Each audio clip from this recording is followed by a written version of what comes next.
Everything seems different through a child's eyes. Trees are taller, the sky seems bigger, and swings even let you fly. However, for some children, they will always see the world a little differently.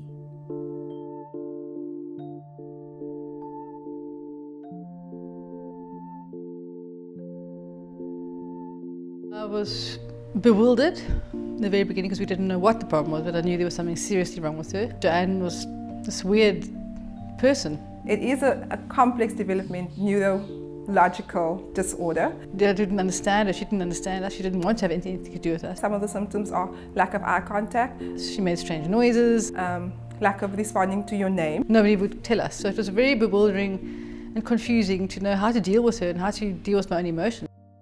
I had dreams of my daughter growing up and they'd go riding together because girls love horses, and she'll have a pony and we'll do that stuff together, and she'll do well at school because I did, and all those things have just they're gone. There were sad times to say goodbye, and I do feel sad that she's not the daughter that I maybe hoped for, but she's still my daughter. First person probably to suggest it to me was my neighbour next door, who was very close friends with me at the time and who had observed Joanne and who was a trained British nanny. So she presented me with a file one day about autism, and I was not ready to get that. But it was in the back of my mind. Everything I read is like, probably is, but I didn't want to know about that. It's like denial. And when you took her to this Aurora place of care, the lady there said, "She's autistic, take her to Quest." And it was so comforting to get that so certain diagnosis. It's like we clung to that. Baby. Band. Mickey's. Basin. Set. And with an autistic child, they don't learn Bunkers. like a normal child does. They don't learn don't learn appropriate things by accident. They learn inappropriate things very quickly. So they'll pick up a swear word and say that, but they won't learn to tidy their rooms or anything like that, or speak, or anything that they don't perceive to be directly to their benefit. So eating was a problem for her. She would eat huge quantities of food without stopping, so you had to lock the kitchen. She would tease the dogs until they bite her. She's got so many scars. So it's very hard to teach her to do anything.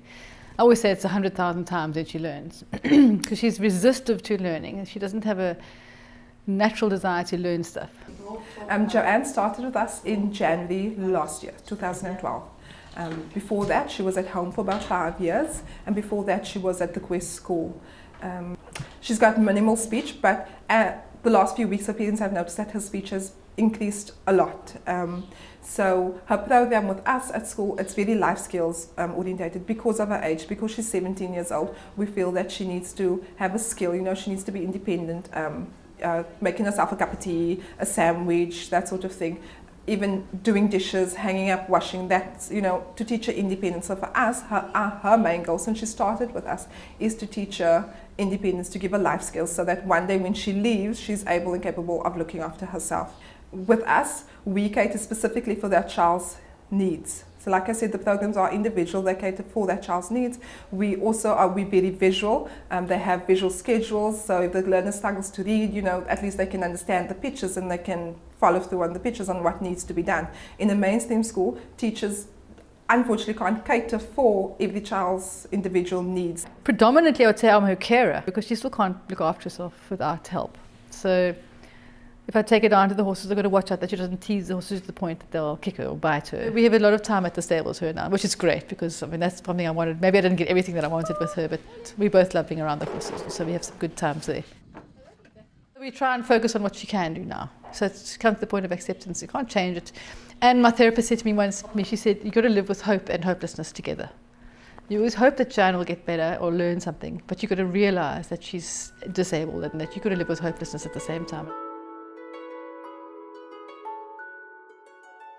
So how does she see the world? Let me summarise. I think it's a happy place for her, until things go wrong, and then she's furious. Like that little girl who had a little curl right in the middle of her forehead. When she was good, she was very, very good, and when she was bad, she was horrid. That.